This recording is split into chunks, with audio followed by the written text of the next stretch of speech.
कौवे के दाहिने पंख पर रहस्यमय अक्षरों में लिखा था, जो इसका दिल खाएगा वो इस धरती का सम्राट बनेगा। और बाएं पंख पर अंकित था, जो इसका कलेजा खाएगा उसे प्रतिदिन 3 स्वर्ण मुद्राएं मिलेंगी। ये पढ़कर लालची आदमी की आंखों में चमक आ गई। वाह, अगर मैं दोनों चीजें खा लूं तो बिना राजा बने ही सोने से लबालब अमीर हो जाऊंगा।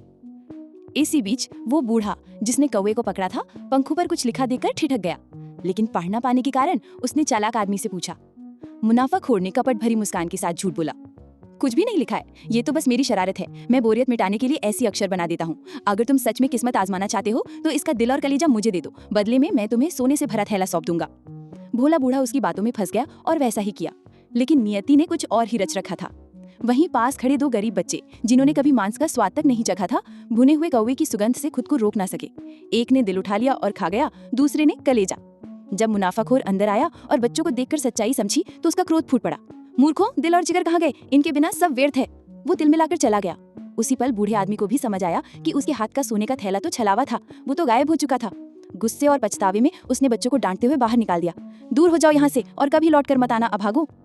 बेचारे भाई आंसुओं से भरी आंखों के साथ पहाड़ों और नदियों को पार करते हुए एक अनजान देश में पहुंचे। सांझ ढल चुकी थी। संयोगवश वहां एक पुराना गलियारा मिला, जिसमें 2 लकड़ी के स्टूल पड़े थे। थके मांदे दोनों भाइयों ने वहीं शरण, एक ऊपरी स्टूल पर सो गया, दूसरा निचले पर। धीरे धीरे रात का सन्नाटा छा गया और तभी कौवे का छिपा जादू प्रकट होने लगा। ऊपरी स्टूल पर सोया बच्चा अनजाने ही राजमहल की दहलीज पर पहुंच गया। सुबह होते ही लोग इसे अपना सम्राट मानकर अभिषेक करने लगे।